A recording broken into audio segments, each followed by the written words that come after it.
एक राजा घने जंगल में भटक गया। राजा गर्मी और प्यास से व्याकुल हो गया। इधर उधर हर जगह तलाश करने पर भी उसे पानी कहीं नहीं मिला। प्यास से गला सूखा जा रहा था। तभी उसकी नज़र एक वृक्ष पर पड़ी, जहाँ एक डाली से टप टप करती थोड़ी थोड़ी पानी की बूंदें गिर रही थी। वह राजा उस वृक्ष के पास जाकर नीचे पड़े पत्तों का दोना बनाकर उन बूंदों से दोने को भरने लगा। जैसे तैसे बहुत समय लगने पर आखिर वह छोटा सा दोना भर ही गया। राजा ने प्रसन्न होते हुए जैसे ही उस पानी को पीने के लिए दोने को मुंह के पास लगाया, तभी वहाँ सामने बैठा हुआ एक तोता टेंटे की आवाज़ करता हुआ आया, उस दोने को झपट्टा मारकर सामने ही बैठ गया। उस दोने का पूरा पानी नीचे गिर गया। राजा बहुत ही निराश हुआ कि इतनी मुश्किल से पानी नसीब हुआ था और वो भी इस पक्षी ने गिरा दिया। लेकिन अब क्या हो सकता था? ऐसा सोचकर वह वापस उस खाली दोने को भरने लगा। काफ़ी मशक्क़त के बाद आखिर वह दोना फिर भर गया। राजा पुनः हर्षचित होकर जैसे ही उस पानी को पीने लगा, तो वहीं सामने बैठा हुआ तोता टेंटे करता हुआ आया और फिर से दोने को झपट्टा मार के गिराकर वापस सामने बैठ गया।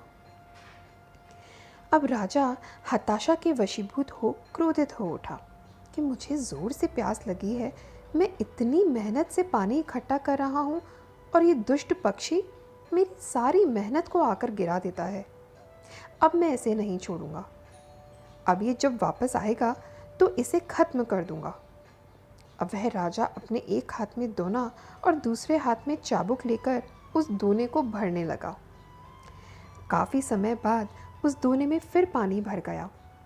अब वह तोता पुनः टेटे करता हुआ जैसे ही उस दोने को झपट्टे मारने वापस पास में आया, तो वैसे ही राजा उस चाबुक को तोते के ऊपर दे मारे और हो गया बेचारा तोता ढेर।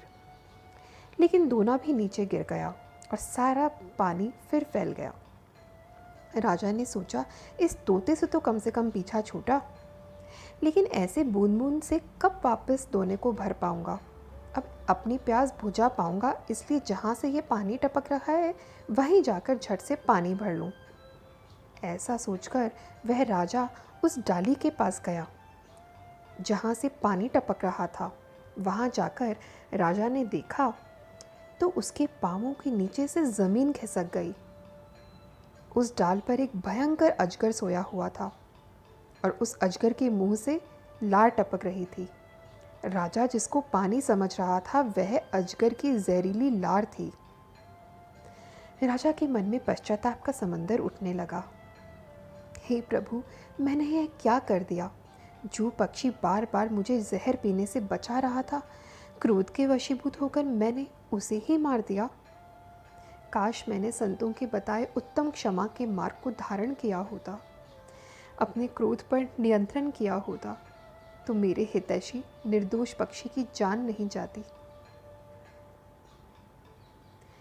मित्रों, कभी कभी हमें लगता है अमुक व्यक्ति हमें नाहक परेशान कर रहा है, लेकिन हम उसकी भावना को समझे बिना क्रोध कर न केवल उसका बल्कि अपना भी नुकसान कर बैठते हैं। इसलिए तो कहते हैं कि क्षमा और दया धारण करने वाला सच्चा वीर होता है।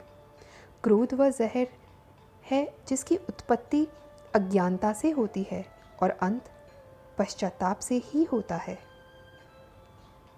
जहाँ दया वहाँ धर्म है, जहाँ लोभ तहाँ पाप, जहाँ क्रोध वहाँ काल है, जहाँ क्षमा वहाँ आप कबीरा, जहाँ क्षमा तहाँ आप।